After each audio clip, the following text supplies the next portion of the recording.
Étonné. Vous savez tout. Ben, j'essaye de... Malgré vous êtes pas... vous savez, je pense que ce qui est important quand même, c'est que quand vous travaillez dans un club, c'est de connaître le club. Donc je veux dire, je pense que c'est important par rapport aux supporters, par rapport aux Tunisiens, au football de Tunisie. Je veux dire, bon, ça serait manquer de respect de ne pas connaître, si vous voulez, mon club. Alors je ne le connais pas entièrement, mais je pense qu'aujourd'hui, je sais ce qui se passe dans mon club, j'apprends tous les jours. Mais aujourd'hui, je pense que le plus important au club africain sont les supporters. Et c'est vraiment important, c'est plus qu'important. Donc voilà. Et si vous voulez, je vais essayer de donner le plus d'intérêt à ces gens-là et essayer de travailler avec eux sur un projet à long terme. Voilà. Moi, je veux pas que, si vous voulez, il y ait de problèmes entre les supporters. Déjà, vous avez parlé beaucoup de copier-coller hier, mais surtout, je vais parler de copier-coller avec la discipline française. Car c'est une grande école de discipline, l'école française. Mais je ne sais pas si on peut dire que c'est vraiment... Je parle de la discipline, bien sûr, sportive. Voilà. Vous savez, je crois qu'aujourd'hui, les résultats font qu'aujourd'hui, les grands clubs donnent une grande importance à la discipline au niveau des joueurs, mais au niveau des joueurs à la base. Vous comprenez? Ça veut dire que ça s'apprend, si vous voulez, quand ils ont 6 ans, 7 ans, 8 ans. Si on leur inculque le respect, logiquement, ils vont le garder jusqu'à qu'ils deviennent professionnels. Et aujourd'hui, en plus, je pense que ce qui est important, c'est d'avoir quand même un respect pour le maillot aussi. Vous comprenez? Je veux dire, aujourd'hui, de tous ces gens qui sont là, qui sont supporters du club africain, il faut les respecter, ces gens-là. Parce que ces gens-là, ils dépensent de l'argent pour le club africain, ils supportent le club africain dans les bons et les mauvais moments. Et en contrepartie, je pense qu'on doit du respect et de la discipline. Voilà. Et le respect et la discipline, ça se fait à l'extérieur du terrain, quand vous représentez, vous êtes joueur du club africain, mais en plus sur le terrain aussi. Donc je veux dire, il faut qu'il y ait quand même une certaine combativité. Et puis voilà. Je vais parler d'un petit point. Monsieur Christophe, à un certain moment, vous êtes nommé d'être un président d'un grand club français. Oui, c'est le Football Club de Nantes, tout à fait. C'est un grand club français, surtout pour les connaisseurs. C'est un très très grand club français. C'est un très très grand. Alors je vais vous expliquer. Moi en fait, à la base, je vivais au Brésil depuis 11 ans. J'avais une activité, si vous voulez. Rio de Janeiro, je crois. Comment? Au Brésil, dans le centre de formation. Ouais, ça veut dire que moi je travaillais, si vous voulez, avec les clubs au niveau français, russe, allemand, du Qatar. Donc je recevais et que j'aidais, si vous voulez, c'était une aide au recrutement. Voilà. Et alors attendez, par contre, je dois aller discuter avec les joueurs. Je reviens dans 2 minutes. Pas de problème. Merci. Merci. C'est pas facile d'avoir un homme qui a été nommé. D'être un président. Je vais vous expliquer en fait. J'ai eu un club au Brésil pendant 2 ans qui jouait en première division d'État à Porto Alegre au Brésil. Et c'est vrai que suite à ça, j'ai eu certaines velléités à vouloir prendre un grand club. Parce que je pense que j'avais la possibilité, si vous voulez, de gérer un grand club. J'ai trouvé les fonds. Mais le problème, si vous voulez, c'est qu'aujourd'hui, les fonds que j'avais trouvés n'étaient pas suffisants par rapport à la dette du club de Nantes. Et aujourd'hui, il faut savoir que le club de Nantes, il y a une loi en France, si vous voulez, qui s'appelle un abandon de compte courant, retour à meilleure fortune. Ça veut dire que, si vous voulez, c'est tout l'argent qui est dépensé par le président, qui laisse au club. Et il faut savoir que cette somme aujourd'hui, elle est de 63 millions. Voilà. Donc ça veut dire qu'aujourd'hui, celui qui veut racheter le Football Club de Nantes, il faut qu'il ait au moins entre 50 et 60 millions, autrement c'est impossible.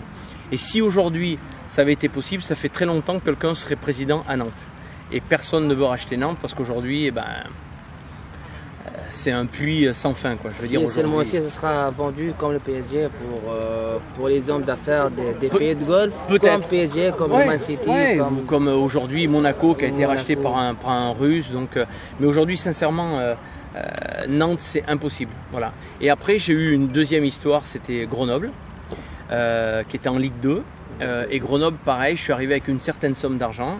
Je suis allé même à la DNCG, mais il s'est avéré que quand moi j'ai proposé l'argent, ils m'ont dit non, il faut 4 fois plus. Et le club est parti en 5e division avec un dépôt de bilan. Et à partir de là, j'ai arrêté mes recherches et j'ai fait mon activité telle que je vis depuis 10 ans au niveau des joueurs. Et j'ai eu l'opportunité de rencontrer le vice-président et le président de Tunisia Holding, donc M. Slim Riahi et M. Nejib Derwish. Et on a commencé à discuter du projet de reprise du club africain.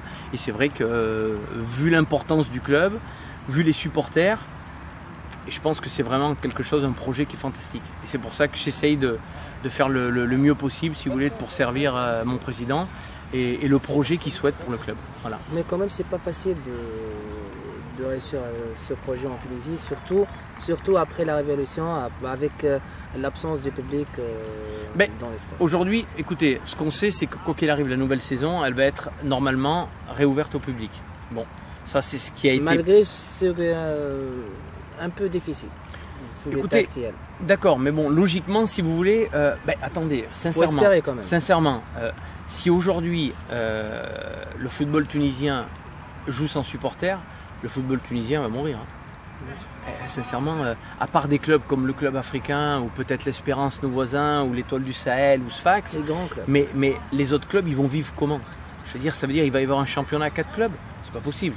Je pense qu'aujourd'hui, vous savez, moi je comprends, je ne veux pas faire de politique, hein, mais je comprends, si vous voulez, toutes les modifications qu'il y a eu à l'encontre du football tunisien par rapport à l'insécurité. C'est pour ça qu'ils ont fait ça.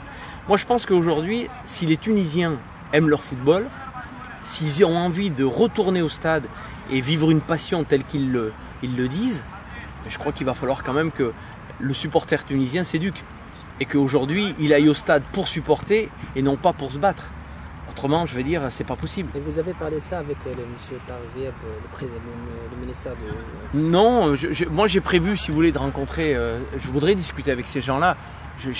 Attention, hein, je veux dire, je reste à mon niveau. Hein, je veux dire, j'ai beaucoup de respect. Mais pour le bien de foot tunisien et aussi du club africain. Voilà, moi aujourd'hui, je suis club africain. D'accord ? Je peux pas dire comme vous depuis des années, ou les supporters qui sont derrière, qui aiment le club. Moi aujourd'hui, c'est vrai que j'apprécie le club, je commence à l'aimer et je veux tout faire, si vous voulez, pour que le club africain, si vous voulez, revienne le grand club qu'il est et qu'il a été. Voilà. Mais après, aujourd'hui, ça demande quand même beaucoup d'efforts, non seulement aux joueurs, au staff, à l'organisation, à l'administration, mais aussi aux supporters. Et aujourd'hui, sincèrement, les supporters, je veux dire, moi j'ai jamais vu sincèrement une passion pareille. C'est vraiment exceptionnel. C'est vraiment exceptionnel. Pour moi, je dirais qu'aujourd'hui, le football tunisien, c'est un peu comme Galatasaray, Fenerbahçe, où je veux dire, c'est vraiment très chaud. Vous savez, vous allez à Madrid ou à Barcelone. Vous êtes déjà allé à Madrid ou Barcelone? Il n'y a pas d'ambiance. C'est mort. C'est rien. Je veux dire, moi j'étais contre Djoliba, vous étiez 7 ou 8 000. On aurait dit que vous faisiez plus de bruit qu'à Barcelone, au Camp Nou ou à Bernabéu. Je veux dire, oui, Marseille c'est chaud aussi, Paris c'est chaud aussi, mais sincèrement, moi mon rêve, hein, sincèrement, hein, c'est voir Rades rempli. Hein. Moi je veux le vivre. Mais monsieur, on fait une streaming sur net, ouais. Qui vu le match, c'est 45 000. Qui vu sur notre chaîne sur internet, 45 000 spectateurs dans le match de Djoliba. Ah ouais? Oui. C'est exceptionnel. Je veux dire, c'est pour ça que je vous dis, moi au départ, le club africain, je le connais parce que c'est un grand club. Je veux dire, aujourd'hui, c'est un passé énorme. Mais par contre, sincèrement, Rades plein, je veux le voir. Hein.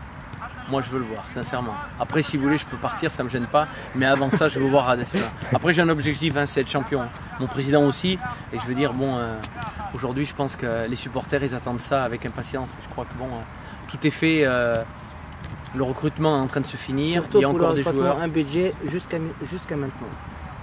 Bon, d'après les échos, presque de 11 milliards.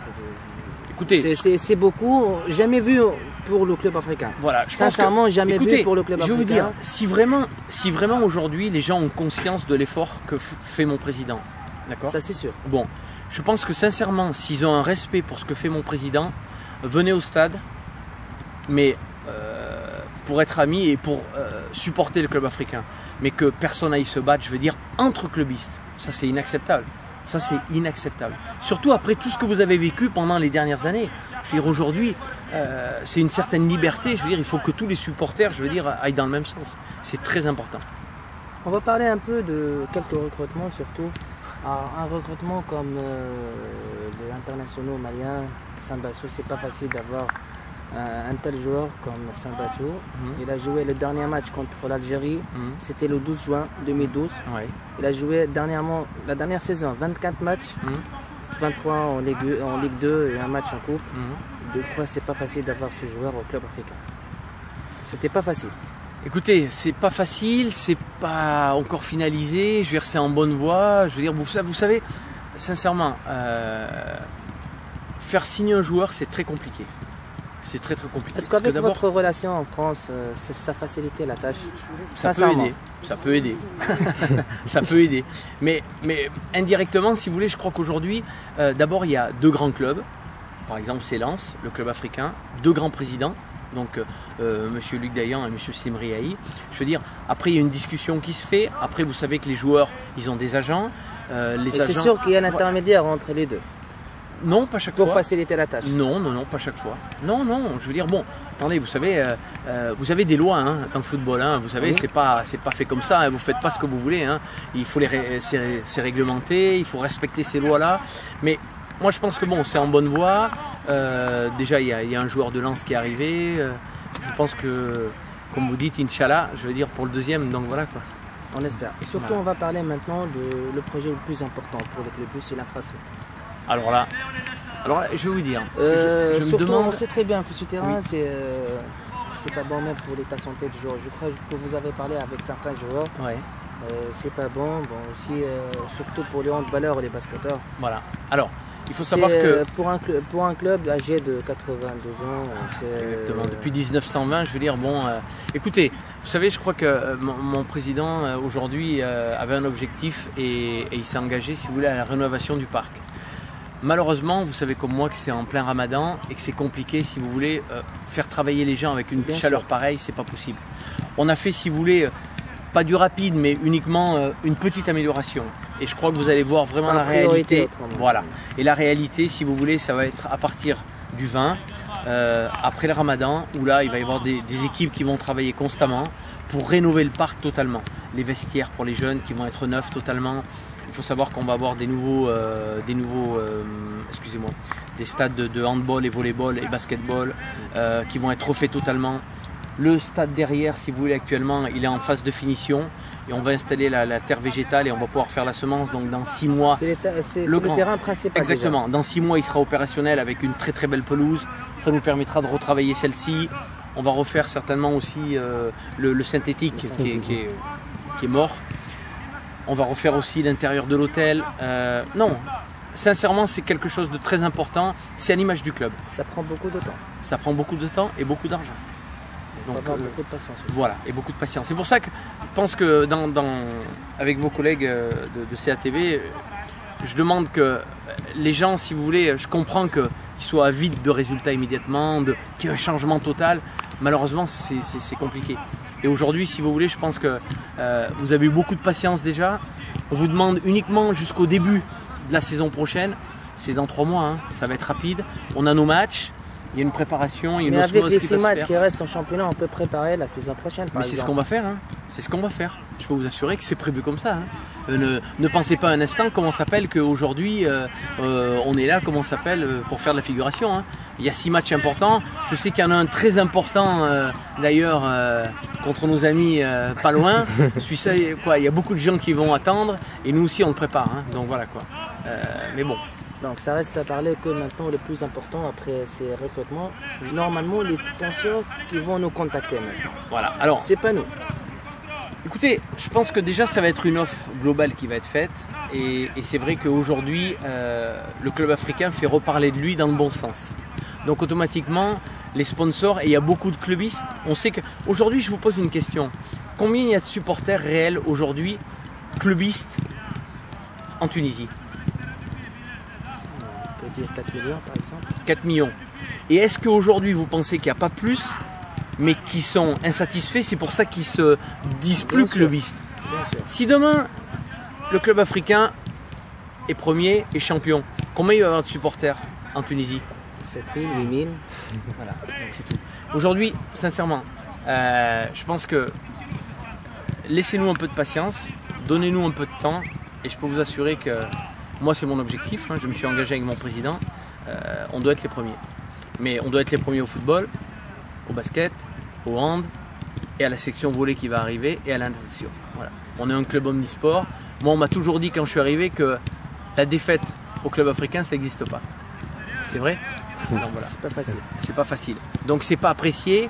Et donc aujourd'hui, tout est fait, si vous voulez, dans ce sens-là, pour donner du plaisir à nos vrais supporters.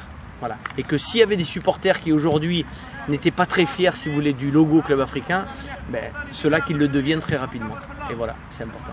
Mais soyez sûr que le public du club africain sera derrière son équipe jusqu'au bout. Mais ça, j'en suis persuadé. Et c'est pour ça que je vous dis, aujourd'hui, je pense qu'on doit avoir, allez, sincèrement, l'un des meilleurs supporters au monde. Il y en a beaucoup, je vous dis, il y en a d'autres, mais le club africain doit faire partie au moins des 10 meilleurs au monde. Voilà. Et c'est vraiment important, parce qu'on a besoin de vous. Il faut avoir aussi une bonne communication. On va avoir une bonne communication. Ça va de pair. Ouais. Ça va de pair. Tout va de pair.